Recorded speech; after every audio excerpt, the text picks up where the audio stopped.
Hi, welcome. Grandma Honey here, and I have another story for you. This one's called Show Each Other Forgiveness. It's by Melody Carlson, and it's illustrated by Susan Regan. All right, let's get started.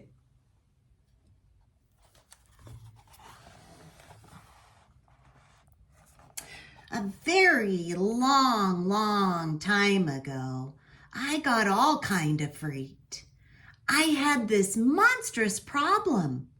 Well, okay, it was last week. But then I learned a lesson that makes me stop and think before I get all angry and make a great big stink.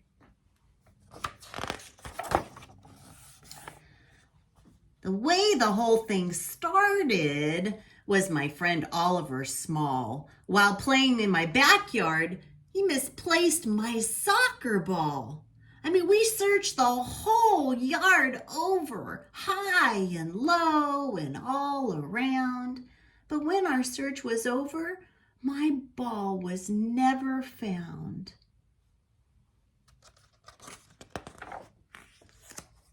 And then I turned to Oliver and I yelled right in his face, "I thought you were the greatest friend, but you're just a disgrace. You came to play at my house and then you lose my toys. I think that you're just hopeless and the very worst of boys."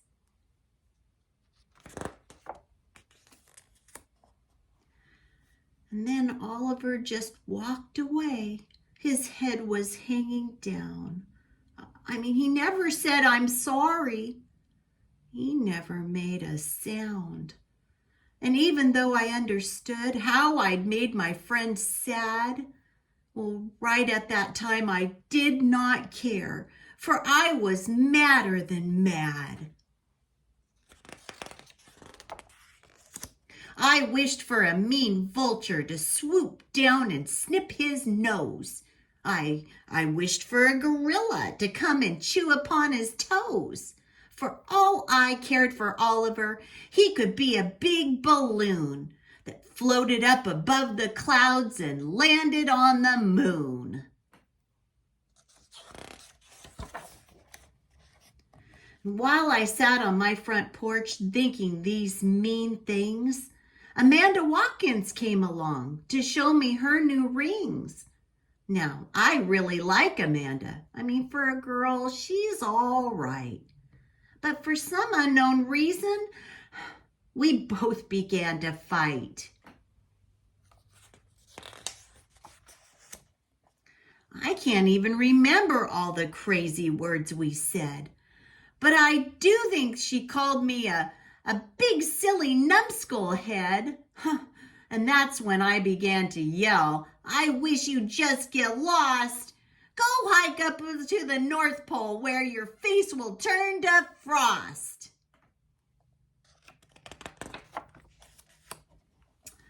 My day continued to get worse when I discovered Sue, my pesky little sister with nothing better to do, had trespassed right into my room. She played with all my stuff, but I caught her red-handed and I yelled, "That is enough." "Stay out of there," I yelled at Sue. "You sneaky little sneak. Don't ever step into my room, not next year or next week." And that's when I wished my sister would be kidnapped by wild bears and locked into a dungeon that hadn't any stairs.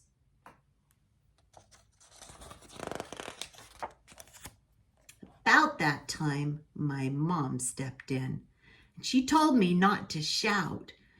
She said, "Now go up to your room. It's time for a time out."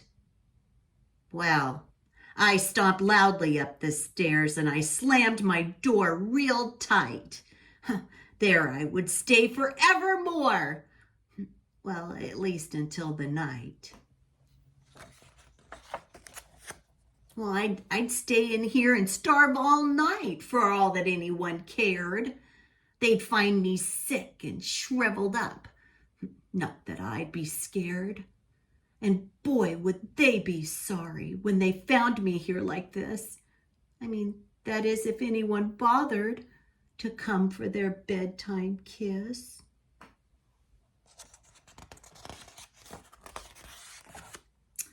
But as I sat there all alone, my heart grew very sad. I mean, could this whole thing be all my fault? Because I got so mad? And that's when I remembered what the Lord Jesus said to do.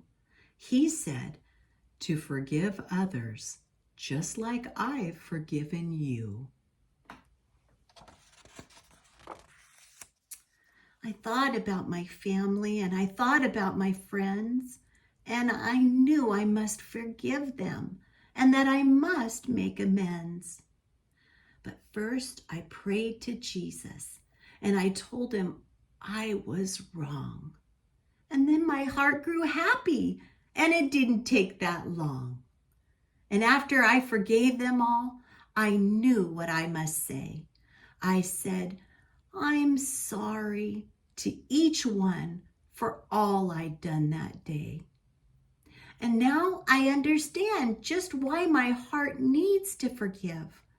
It's what love is all about, the best way we can live.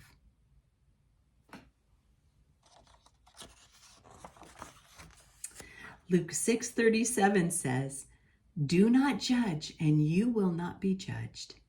Do not condemn and you will not be condemned.